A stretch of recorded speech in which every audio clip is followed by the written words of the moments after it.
Hello there and welcome to my channel Novice Modelling and the Midlife Crisis. My name is Andy and I'm the Novice Modeller, and today we're doing a what's in the box kit review for my Airfix 1/72 scale Curtis P-40B Warhawk, which is kit number A01003B.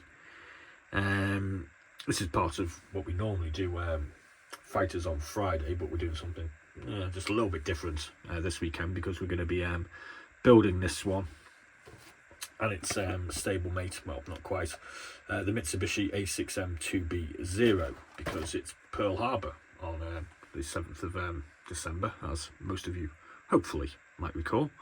So that's why we decided to actually have a look at this kit and the Zero later on this afternoon and build them on Saturday and Sunday and get them painted hopefully, and drink some beer and eat a Hershey's bar as well with this one because got to be American. Try to. So do the normal thing with this. We're going to have a look at the history of the kit. We'll have a look at the parts and the decals, and then we'll flick through the instruction sheet as well, and I might tell you a little bit more about stuff that's going on at the weekend. So history for this, it comes from the original new tooling in 2011, which was kit number A01003, which was actually quite an interesting one. It was the Flying Tigers from the what do they call them? Volunteer pilots in China. There was also a 2011 kit, the A01007, which is the dogfight doubles, which is this one, strangely enough, with the Zero. That was quite an interesting kit. There was another one in 2011 with new decals, which I think is a Tomahawk, with RAF decals. In 2011 they also released A50148, which was an El Alamein dogfight doubles with a BF109 Tropical. 2017 was new decals RAF, 2018 new decals for Flying Tigers, 2019 new decals, 2020 this one, and 2021 there's a model set with decals as well. So there's plenty of these in a variety of different forms out there, including the British RAF Tomahawk version. So yeah, pretty good range.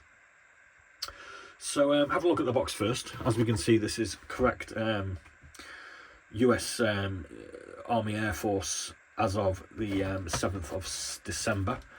And as we can see here, it says 6th Pursuit Squadron, 18th Pursuit Group, Wheeler Field, Ohio, Hawaii, 7th of 7th, 1941, with US Army on the undersurfaces and the number 284 on the sides.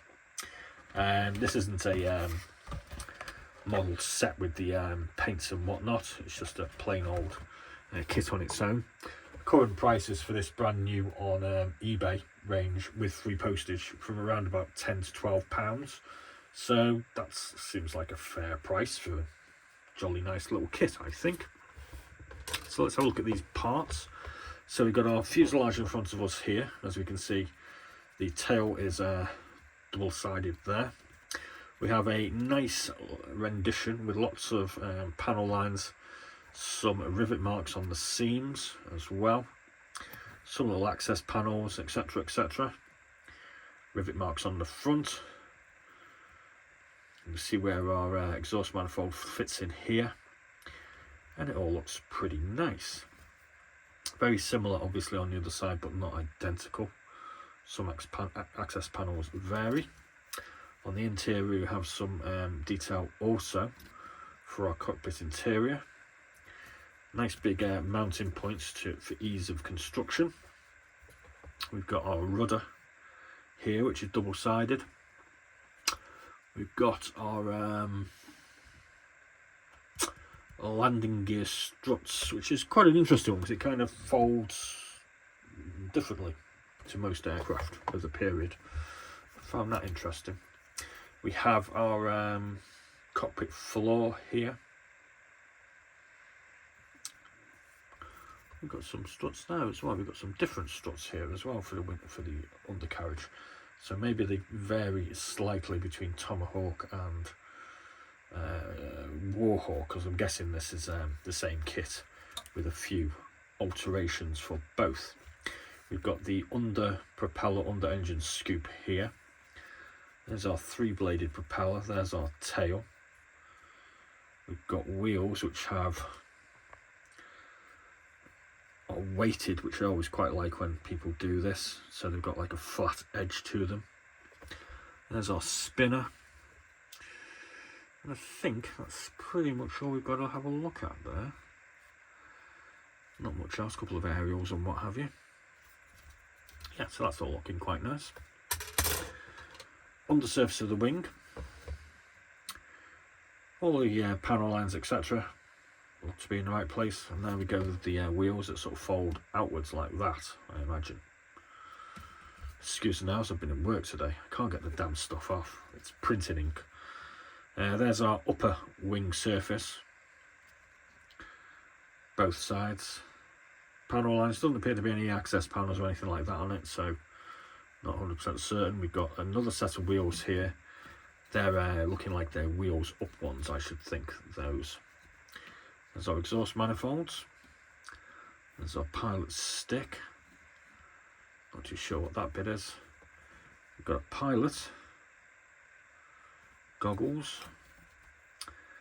That's the top of the engine with the forward firing machine guns. Little pilot seat. And that's pretty much about it, really. Yeah. I think I've just figured it out now. This set of undercarriage is for the wheels up version, and this set is for the wheels down. That's why there's two different sets. We have our clear plastic canopy with its two side panels. Do we get anything else? There seems to be a little light there maybe as well. Could be the yeah, I don't know what that is. Just be honest about it. We have our decal sheet, which comes with a cockpit display. Small selection of stencils. We have the US star marking with the red dot. We have US Army and two 284s to put on the side. There we go. Instructions, as per standard Airfix form, are pretty easy to follow. So we have section 1, fuselage going together. Section 2, building the propeller. Section 3, propeller on. Section 4, that's our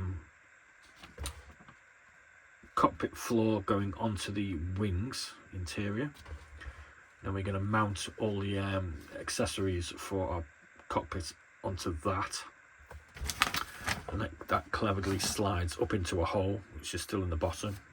Stick that in place and put our two wing tops on. We've got this little thing here, which I'm not quite sure what that is. That's like going on the front of the engine. Open or closed. Interesting. We have our top for our engine bay going on with the forward firing machine guns. Number 9 is tail assembly. Number 10 shows us how to do our undercarriage in the down or closed positioning. Yeah, I did figure that out right. That is the closed version there. That's our down version. Put the tail wheel in, which you can have closed as well for in-flight. Section 13 is dealing with the wheels. Section 14 is putting a armour plate in at the back of the undercarriage. Is that maybe, or is that headrest? I'm not certain. Number 15 is the cockpit canopy going on, and we're putting our pilot in with the side panels. And section 16, yeah, there is a little light there. It looks like it's for a camera. Okay, let's just read the brief outline of what Airfix give us on the information sheet. The P-40B, in its various incarnations, served the United States Army Air Force throughout the Second World War, fighting in Europe, across Asia, and in the deserts of North Africa. The first model to see active service was the P-40B, proven to be an effective and tough low-level fighter. While not as manoeuvrable as the Japanese Mitsubishi Zero or as fast as the German Bf-109, the P-40B still proved to be a tough opponent. Pilots liked the fact it could often get them home after sustaining heavy damage, as well as being able to inflict it with its armament of 6 machine guns. The P-40B became synonymous with the shark mouth motif due to both its use with 112 Squadron and the American Volunteer Group in China. Today, the P-40B continues to fly in the United Kingdom as well as its homeland, the United States. Speed, 350 miles per hour. Armament, 4 by 30 caliber Browning machine guns and 2 by 50 caliber Browning machine guns. Range 730 miles. So yeah, we're going to be building this probably Saturday or Sunday. I think I haven't quite decided which way to go with this. Like I've said previously, for Pearl Harbor commemoration. So obviously we'll be using the decals provided, and we're not going for perfection on this. Obviously, we are going for fun, which is what I think is one of the primary concerns with model making, because I kind of enjoy it. So I'm going to be building this on one day with a couple of videos to show us how we're getting on. And on the second day or the first day, we'll be building the Mitsubishi A01003B. And while we're building this one, we will be drinking some super dry Asahi Japanese lager brewed in Italy. And while we're building this one, we'll be drinking Budweiser, King of Beers, brewed in the UK. And we'll also be munching on our Hershey's cookies and cream, which, if you didn't miss, is manufactured in Malaysia. Oh, what joy! The modern world denies me American Hershey's. So yeah, thanks very much for watching. Please do like and subscribe, and do remember to tune in over the weekend, and we'll be having some fun, hopefully. Thanks very much for watching. Please do like and subscribe. And currently we're drinking Wingman by Brewdog, because it's an aircraft. Be seeing you. And cheers.